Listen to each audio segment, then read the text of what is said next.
I am Alice of KHR Arts and Cloud Orchid Publishing, and today I wanted to address something that Neal and I have been asked quite a few times now. And that question is, why aren't we going to WindyCon this year? And why haven't we gone to CapriCon the past couple years? So to expand on this, I'll also kind of talk about our con circuit as a whole. But to first answer the question of those two whys, to start with CapriCon, the reason that we haven't been the past couple years is because conventions are oftentimes tied to hotel contracts. So what happens is that the committee that owns the convention will have a contract with a particular hotel, and that's usually anywhere from 2 to 5 to 10 years even, saying that they will only do that convention at that hotel. It's a symbiotic relationship. The hotel gets the business of suddenly this huge influx of people are all going to reserve rooms at this hotel and likely going to use the hotel's amenities. So the restaurants and stuff like that, they're going to get a lot of money from all the people that are going to be attending this convention. And the convention benefits because they usually get a room block rate for the people that will be attending the convention. So it's a bit of a discount, but not too much to deter the hotel from being able to make a good profit. And then on top of it, they have a regular place that everyone can expect. Ah, yes, this is where the convention is going to be. It's not going to hop around. They don't have to, at the last minute, find a place to put all these people, all that good stuff. So this is very typical for most conventions. They will have this type of relationship with the hotel. The committee that owns CapriCon in particular decided to make some decisions that a large part of the community does not agree with. Neal and I have expressed this very strongly, very publicly, that one, we don't agree with that CapriCon is basically trying to be one of the big boy conventions, aka they think that they're going to move the needle to becoming a big convention like Dragon Con or Worldcon or even like Comic-Con. Like that's what they think is going to happen. When in reality, they're like a small to mid-sized convention that is a very niche group. For those of y'all that are wondering, what is CapriCon? CapriCon is a sci-fi and fantasy convention that is specifically for science fiction and fantasy culture with a huge focus on writing. So featuring a lot of authors, featuring a lot of panels about authors and about different sci-fi and fantasy books, all that good stuff. So even though it seems like, well, yeah, there's a lot of really big conventions that are specifically about like sci-fi and fantasy and stuff like that, when you move that scope down to being at more of the book and literary and author level, it becomes much smaller because a lot of the big boy conventions like Comic-Con focus a lot more on the movies and the television shows, not so much the print media, as well as they put more of the focus on that. There's certainly books and authors and things like that at the big boy conventions, but it's not the main focus of the convention. In order to try to realize this, when the contract ended with the hotel that CapriCon had been at for like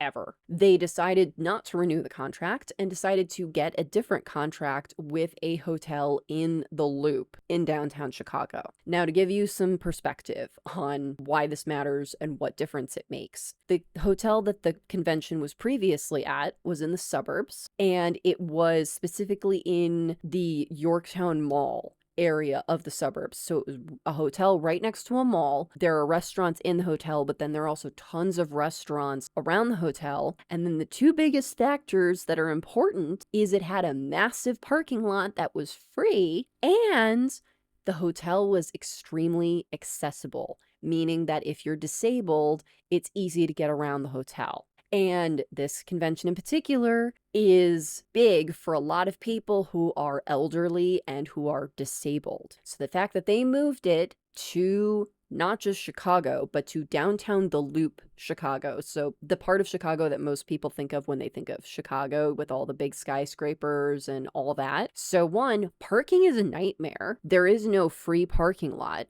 There is no parking lot. There's a parking garage that you have to pay an exorbitant fee through the hotel to have your car valeted. And then you have to, like, you know, if you want to take out your car for the day or something, it's a whole hullabaloo and it costs extra and there's all kinds of rules and blah, blah, blah. And then on top of it, the whole load in for, you know, loading in all your stuff as a vendor is a nightmare, and it's not accessible. The hotel that they chose is not accessible at all. They chose a hotel that just really does not have good accessibility in terms of elevators and escalators. It's a large hotel, which means that the footprint of how far it takes for you to walk from your hotel room to different panels to the vendor hall, all of that is enormous. And so being an elderly person or being a disabled person, that means that it is that much more difficult for you to get around. And repeatedly, the past couple years, we saw a ton of posts from people saying that there were huge problems with the elevators, that the escalators weren't working, that they ended up taking out the escalators altogether and replacing them with stairs. So completely taking out an entire accessibility area and just replacing it with stairs. So people with wheelchairs and people with crutches and people with walkers and people with canes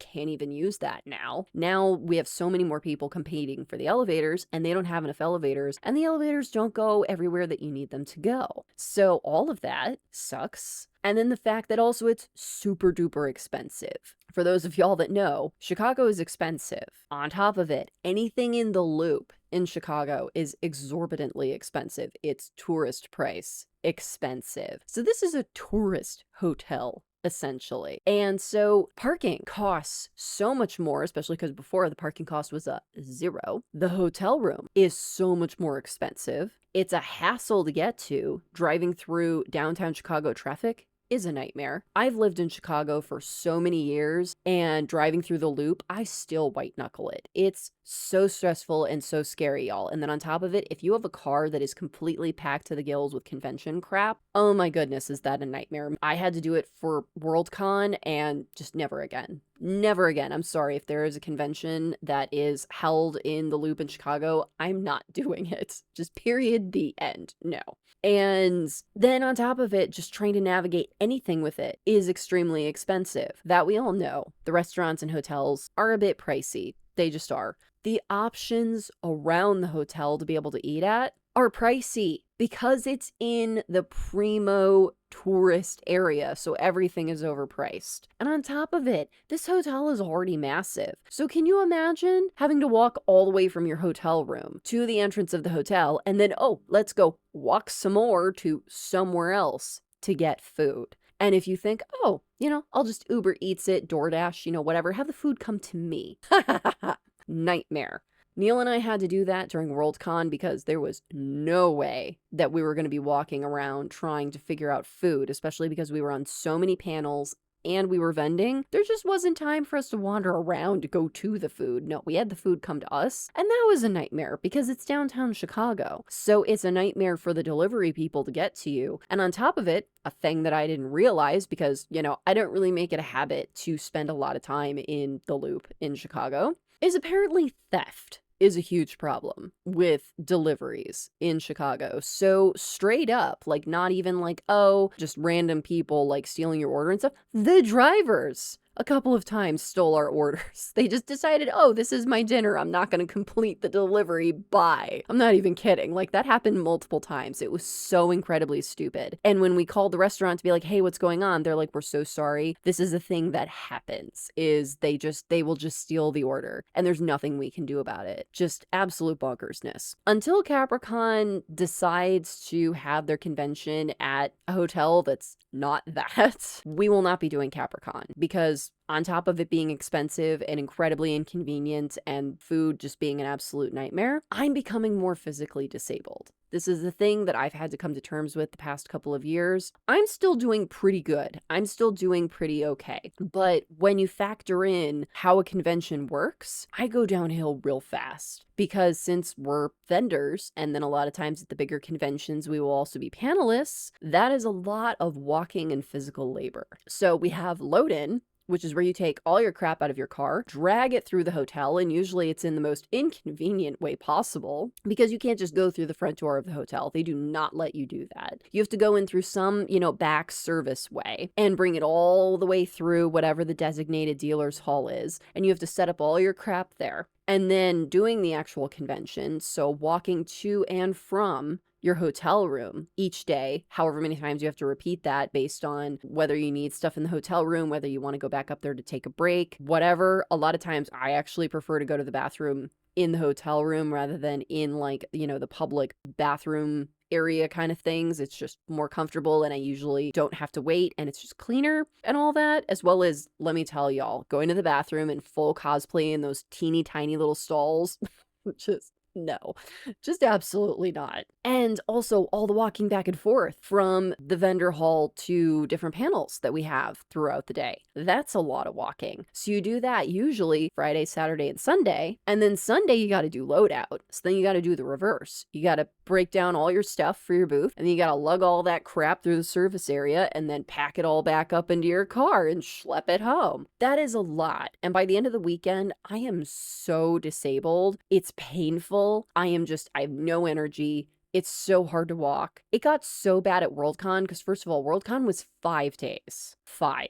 It was Thursday, Friday, Saturday, Sunday, Monday. So 5. 2 more days than we normally do for conventions. And then on top of it, it was a hotel in downtown Chicago. It was massive. And just, they did not plan out panels at all. They gave zero thought to planning out the panels. So frequently I had panels that were on opposite ends of the hotel and then also having panels back to back where it was a panel at the hotel and then a panel that was online that then I had to go back up to my hotel room to do it on my computer. And it was just, we got to the point where Neal had to physically carry me at Worldcon because I was just so completely disabled that I could not walk. It was painful. I was crying. It was horrible. So this is a big factor in why Neal and I are not doing certain conventions is just because of the logistics of I'm disabled and we only have so much money. And honestly, we only have so much energy and sanity to deal with this kind of stuff. So then moving on to why are we not doing WindyCon this year? We did WindyCon last year and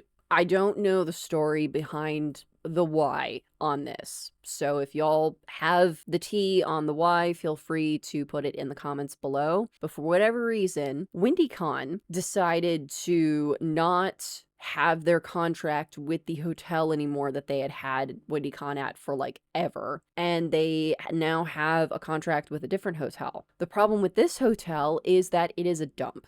It is an absolute dump. It is literally falling apart. And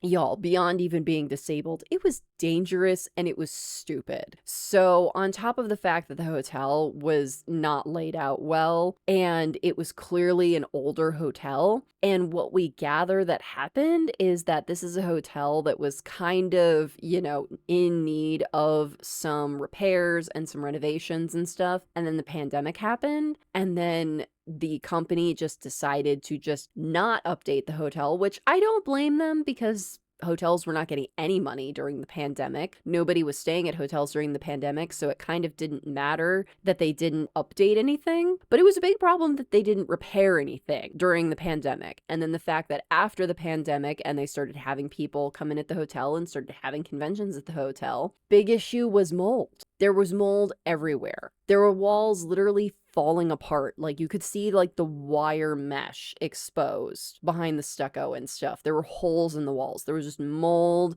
There were some people where all their belongings were destroyed because the sprinkler system was broken. And in some rooms, the sprinklers just went off and destroyed everyone's stuff, which was horrible, which, thank goodness that didn't happen to us because that would have been an absolute nightmare with all of my expensive cosplays, with my expensive computer, which I bring so that I can upload files and stuff for my vlogs later and all that good stuff. Just that would have been an absolute nightmare. And then on top of it, this is the most dangerous part of there not being repairs on this hotel, the elevators. So once again, I am disabled. So we make it a point that wherever there are elevators available at a convention, elevators, escalators, any sort of disable-friendly sort of getting from one place to another, that's what we do to save me, because the less walking and the less physical effort that I have to do during the convention means the less pain I'm going to be in and the more mobile and useful I'm going to be for the entirety of the weekend. So of course we take the elevators going from our hotel room to the lobby to be able to then get to the dealer's hall. The elevators didn't work very well. They were broken a lot. So that meant that people were cramming into elevators because they knew that another one wasn't going to be coming for a long time, if it was coming at all. And on top of it, I said this in one of my other videos, bless Neal for being the best partner in the world and clearly loving me so much that when we came to our floor, the elevator dropped like 6 inches. I know that doesn't sound like a lot, but when you have an elevator crammed full of people, that is terrifying. And the doors were open when it dropped. Neal literally shoved me out of the elevator. I went literally like flying out of the elevator and face planted onto the carpet. Like, it was terrifying. And the fact that that was his instinct was to save me was just so heroic, and I love him forever for that. But yeah, that was terrifying. And we were like, no more elevators. No more elevators, because we were terrified that if we got in an elevator again, that we could die. You know, that the elevator could just drop all the way the next time. It was ridiculous. So then I had to take the stairs. And I fell down the stairs one of the times because, again, I'm disabled.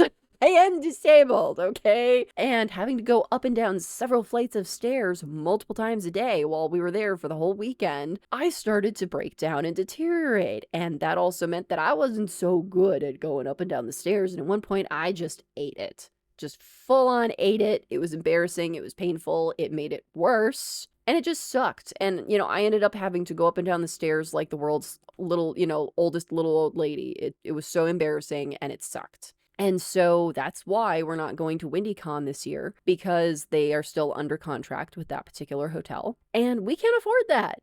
It's still broken.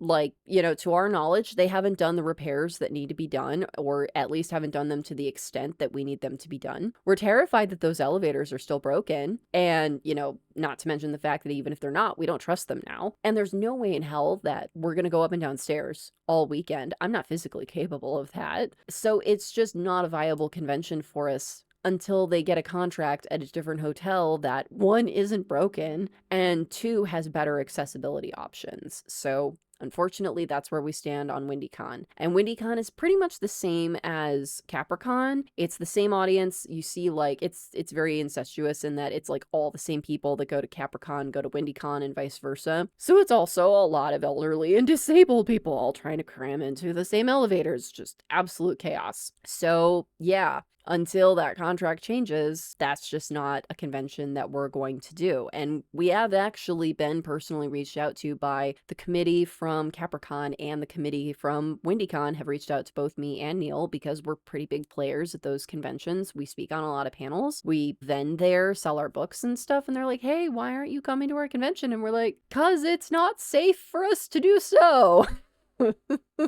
Fix it. Hopefully, fingers crossed, at least WindyCon will get a better hotel, because they've realized that, wow, this hotel sucks, and their hands are kind of tied right now with having to see out the contract and then find a new hotel after that, whereas CapriCon just doesn't care.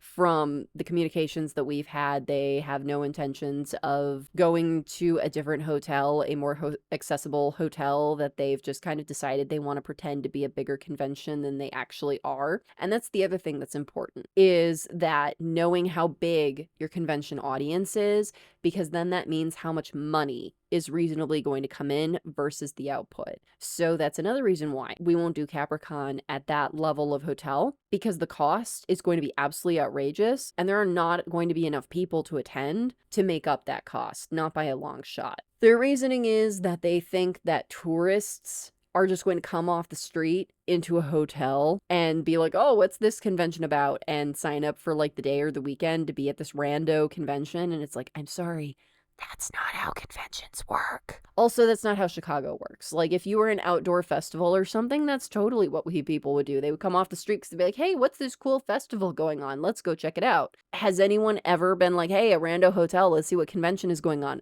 Nobody ever. Yeah, it's just mind-boggling. Anyway, I digress. So those are two big whys for why we're not doing these two conventions that we've been doing for, quite frankly, years. Neal's even been doing these conventions for longer than I have. So it's a big blow to our con circuit. It's a big blow for our fans. It just sucks all around. But until things change, there isn't really anything the two of us can do about it. But there is good news. With that void in our con circuit schedule, we have been hard at work trying to find new conventions. Because the other part of the problem, which is a more subtle problem, is that being in an incestuous community where all the same people go to all the same conventions, we need new blood. We need new fans, new readers. We need to reach a wider audience. And that's not to say we love our fans. We absolutely love y'all. We love the support that y'all show us. But it's kind of the idea of once you've sold someone your book, that's kind of it. You know, like, yeah, they regularly buy our new books and stuff, but we need more than just that in order to pay our bills. We need a wider audience. We need more new people to get excited about our books and buy them on the regular. The only way that we can really do that right now is going to new conventions. And even bigger than that,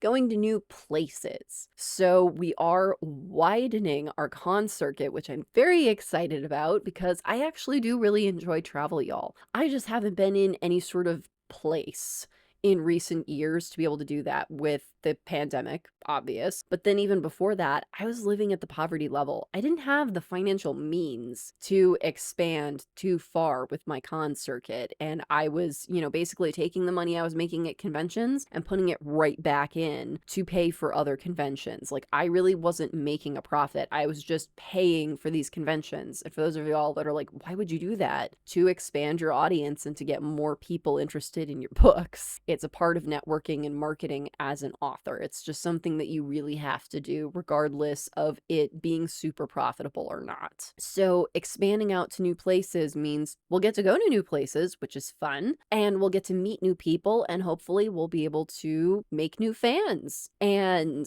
some of the places that are going to be on our new con circuit for closing out this year, 2024, and then starting off our year, and then filling out our year, 2025. We're still working on filling out that con circuit, but we've got some really exciting conventions lined up already. So our upcoming convention is RaptorCon in September. That's going to be in Indiana. So we're really excited about that because that's still relatively close. It's close to where Neal lives, so it's still kind of familiar, but it's definitely a new area that we haven't tapped into. And then, of course, after that, we have the holiday months. So October, November, and December. And traditionally, other than WindyCon, we haven't really done conventions during those time periods because usually they're kind of a hit or miss. Either a lot of people go to them or like nobody goes to them because of the holidays. Because people are so focused on shopping and family events and big events for the holidays and stuff like that. It's kind of either people go there to spend a lot of money to do the holidays and have presents for people, or they go there to spend all the money to avoid the holidays and the people, or they just don't go at all because it's in an area or it's a particular community that just they're focused more on the holidays and they're not exactly going out and spending money and doing conventions and stuff like that. So we typically don't really sign up for a lot of events during that time because of that hit or miss, as well as during the months of January, February, and March are usually really bad times to do conventions, so we try not to schedule too many during that time period. That being said, I do have lined up my first romance convention, y'all. I'm so excited. It is Flirty in Kansas. So I know y'all are probably thinking you're saying you love travel and you're going to Kansas of all places. Oh boy. And the thing is that when I say that I'm a fan of travel, of course, like I want to go to cool places, like, different countries in Europe. I want to go to Japan again. Like there's so many places that I want to go to. But at the same time, this also kind of harkens back to my modeling roots of doing those big tours that I used to do. And a lot of times on my tours, most of them included places that were kind of nondescript middle of nowhere. But I had a blast going to them. Just the whole, like, going on a road trip, having an adventure sort of thing is just so much fun. It's something that me and Neal do enjoy. And so going to Kansas and being able to see a whole new audience of people, and then of course I get the special experience of doing my first romance con. So yay for that. And, I know it seems like, well, you've been doing conventions since 2018. Why haven't you done a romance con yet? To be perfectly honest, I didn't know where they were. Like, I didn't know what romance conventions there even were to sign up for, let alone go and actually sign up for them. And then two, like from my understanding, a lot of them are very exclusive. Like they're very picky about the people that they will invite to be a part of the convention. So for these particular conventions, I had to apply and they had to approve me. I couldn't just be like, yay, I have money, and they're like, you're in. Like, you had to send them, like, these are the books that I have, this is what I'm interested in doing and stuff, and they had to decide that you were good enough. So, you know, definitely a step up there. So I'm really interested to see the different people that are going to be there in terms of the authors and the guests. So, you know, we'll see how all of that plays out, but I'm really excited. I can't wait to have that experience and to share it with y'all. So fingers crossed that that will be a big success. After that, we have the Steampunk Expo, which was a big success. We did that this year back in April. And while we had a lot of drama going on, you can see that here in my other video that I did all about that. There was just a lot going on that week. It was a lot, and I feel like I didn't get everything out of that convention that I could have because I was an absolute emotional wreck the whole time. But overall, it was a fantastic convention, and we signed up immediately for it after. A lot of conventions will have for returning vendors that you can sign up literally the day after the convention for the next year. And so that's what we did. So I'm really excited to do that. It's going to be the last day of May and the first couple days of June. So we're going to be doing that again, doing it just as big and grand as we did this year. I'm really looking forward to it. They had so many great events. I'm really looking forward to doing those events, and I really hope that they have the tea parties again because that was honestly my favorite part. So next is the convention that I am most excited for 2025 is in June.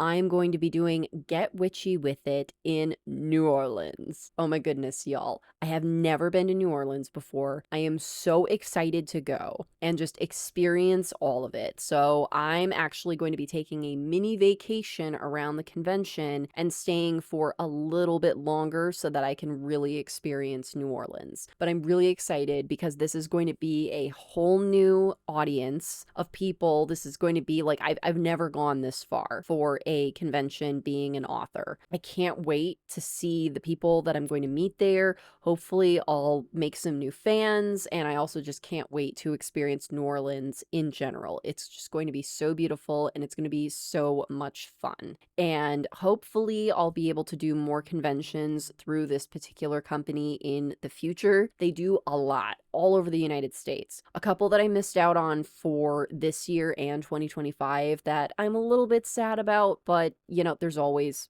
2026. Oh my goodness, y'all. Can you imagine getting witchy with it in Salem? That one's the big time. I know that's the one that, like, it's immediate, like immediately booked. So hopefully 2026, that would be amazing because I've also never been to Salem, and that's definitely a life experience that I need to have. But I'm so stoked that I'm going to be in New Orleans in June, so that is just going to be absolutely amazing.